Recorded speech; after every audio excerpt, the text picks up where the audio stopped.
friends, my name is Vuk-Pavlovic. I work at a menswear store in Austin, Texas by the name of Capra and Cavelli. And this is the second broadcast of the Sophisticated Shut-In. It is March 30th. We are 1 week into our stay-in-place order. And I'm just trying to figure out some ways to pass the time.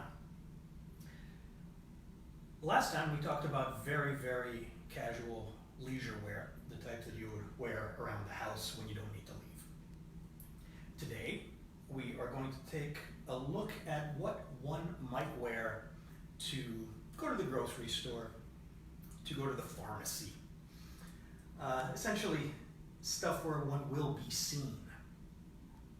Now, granted, my standards are maybe a little bit higher than the rest of Austin.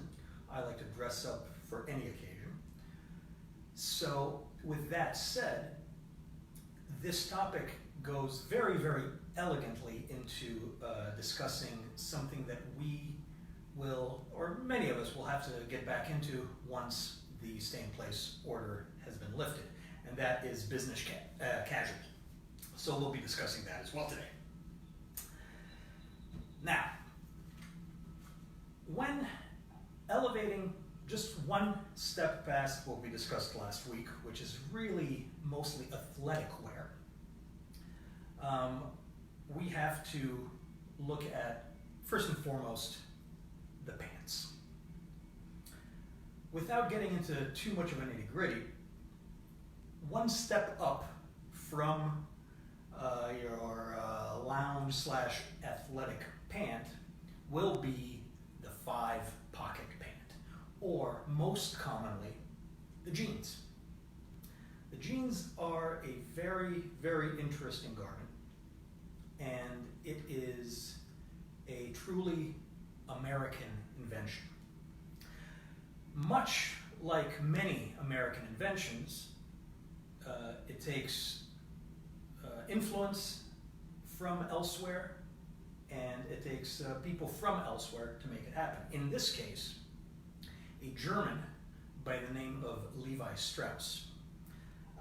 Levi came over from Germany to New York City in 1851.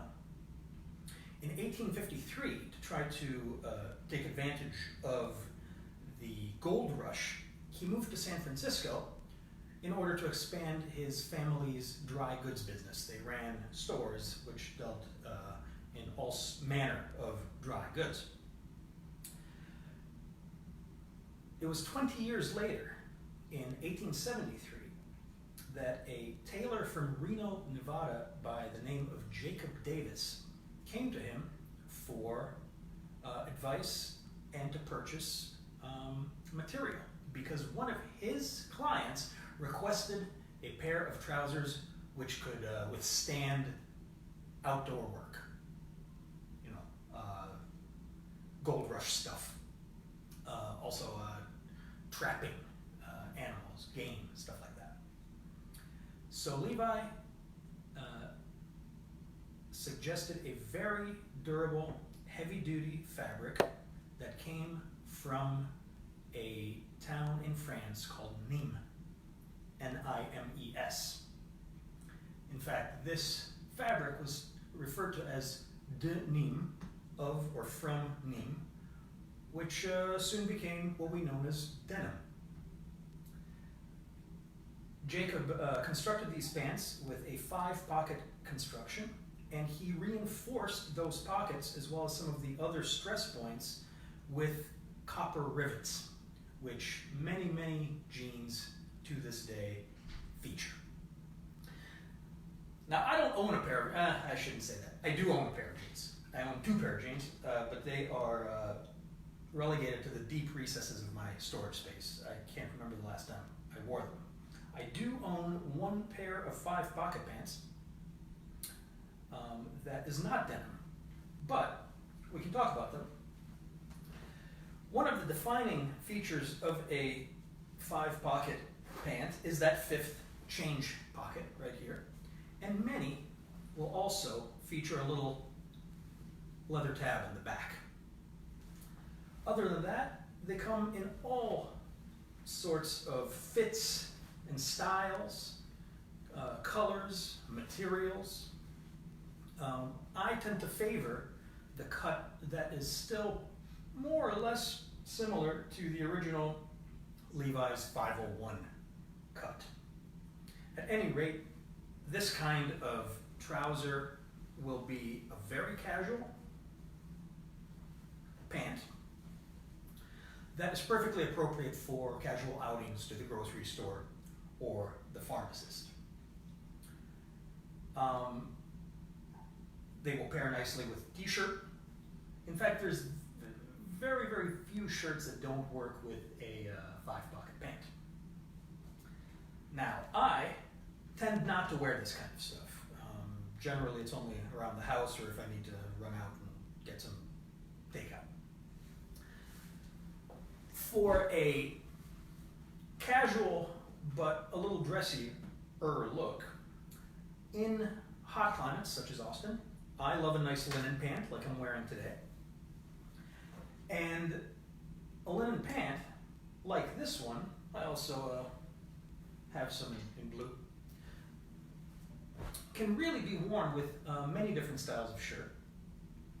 But for example, right now I'm wearing it with a polo.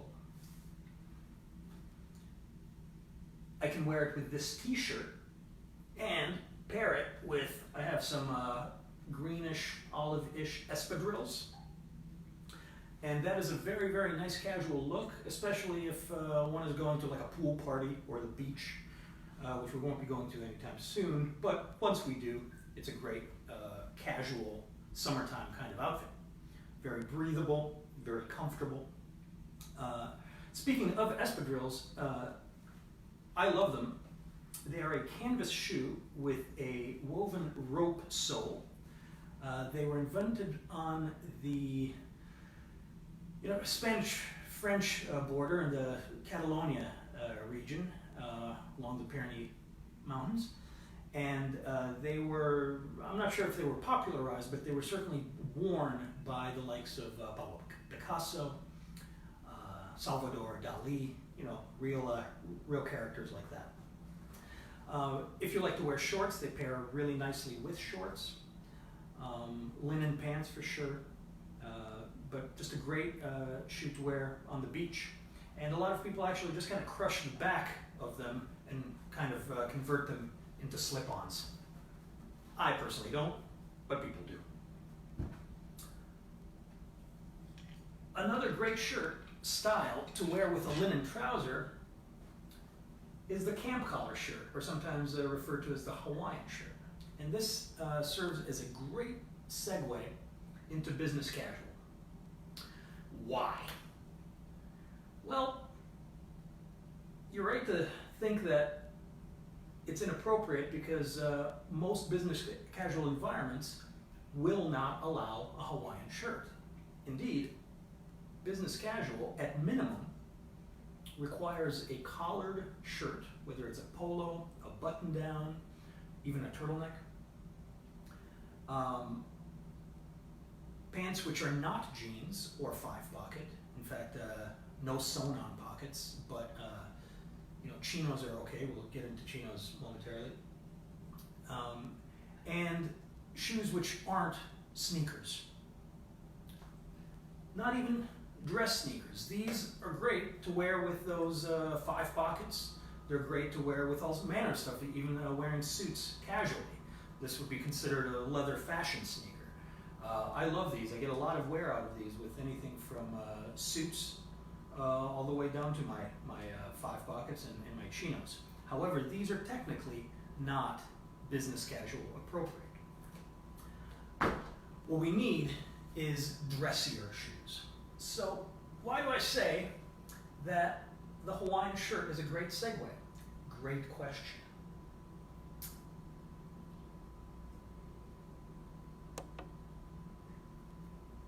Business casual dress, indeed, can be traced back to Hawaii.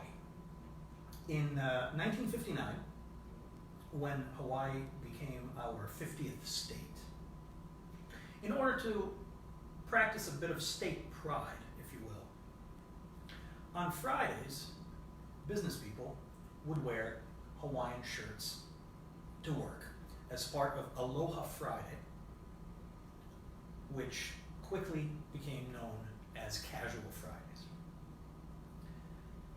This trend caught on the West Coast first in California, and then slowly over the next few decades, starting in the 60s, started spreading across the entirety of the nation until by the 90s, Casual Friday was a thing happening in just about every industry in every state.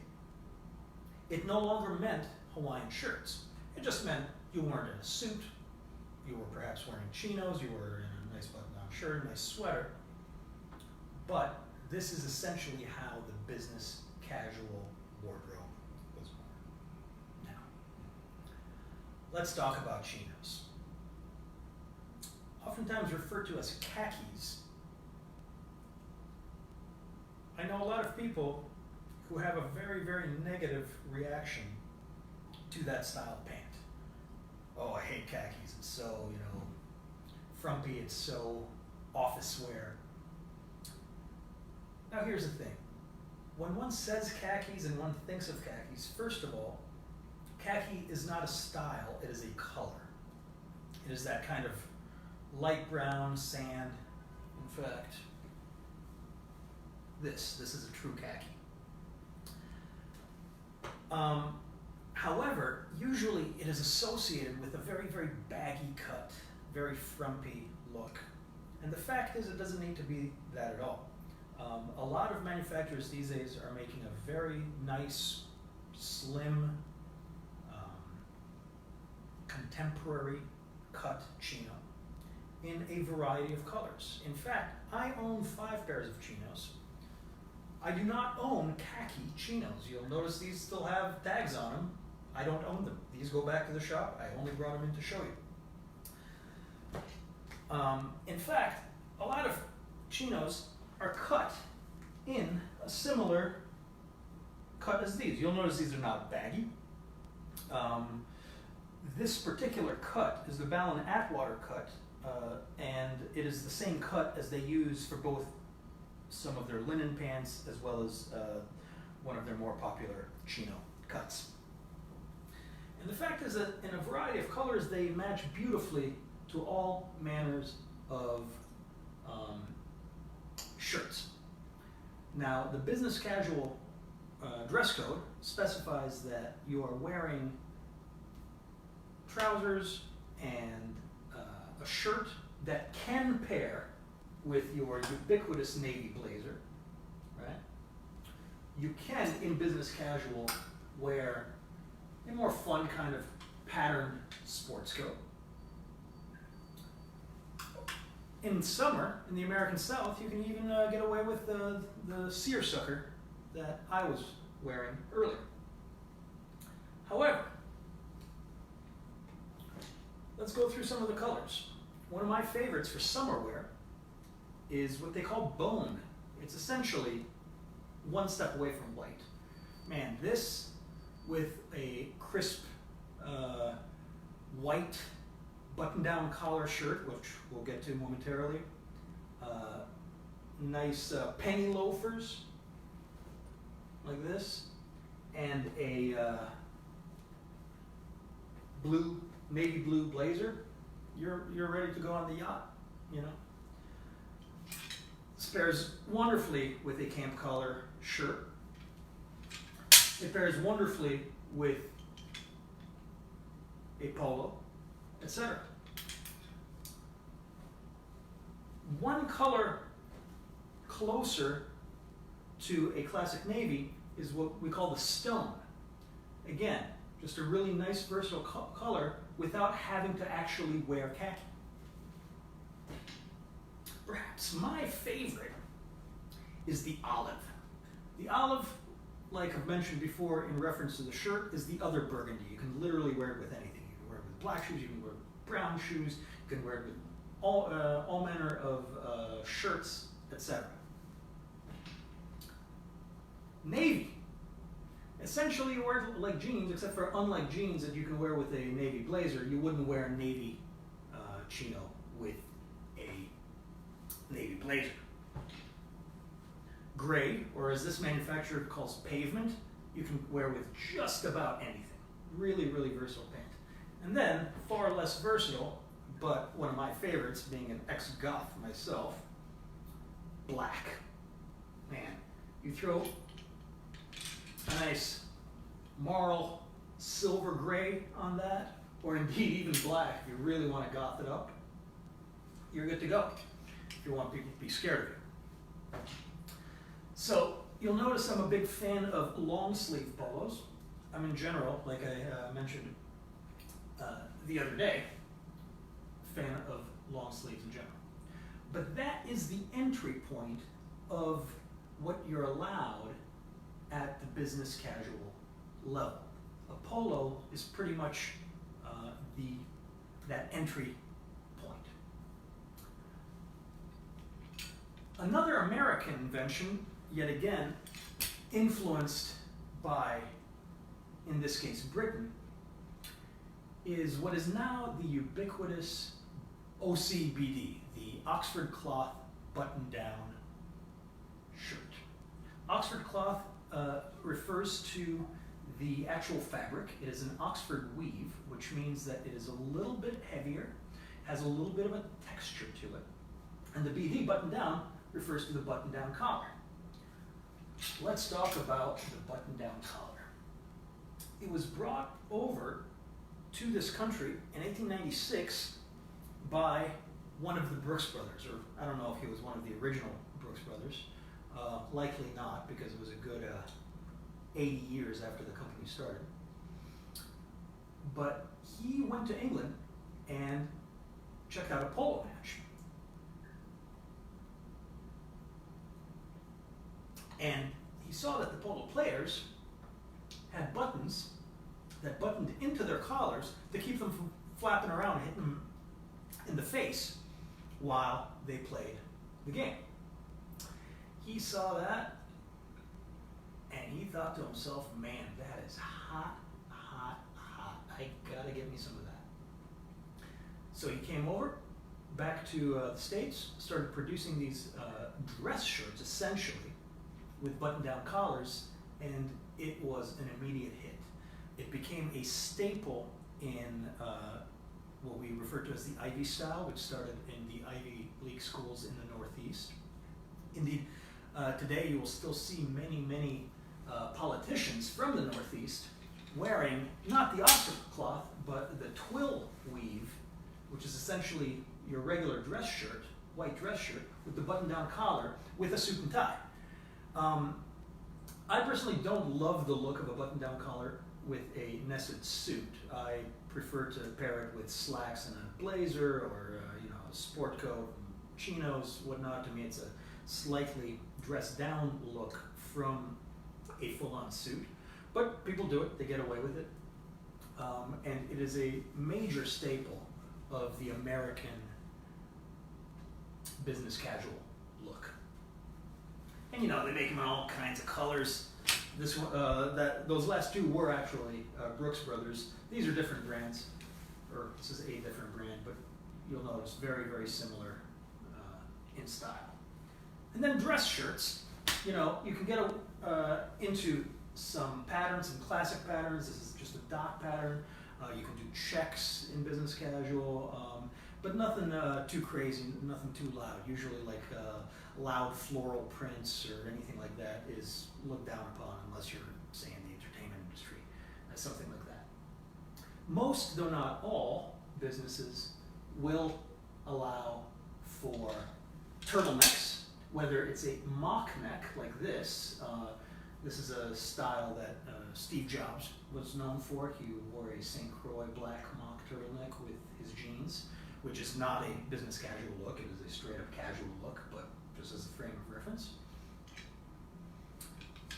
Or this is a full-on turtleneck, in this case a St. Croix. This with a nice pair of chinos or slacks and nice dress shoes, absolutely wonderful. biz cash look. Finally, in cooler times, you know, those 7 to 10 days in Austin, something like a nice cardigan goes with just about anything. The reason that mine is charcoal is because you can almost literally put it over anything and it will work. Finally, let's get to shoes.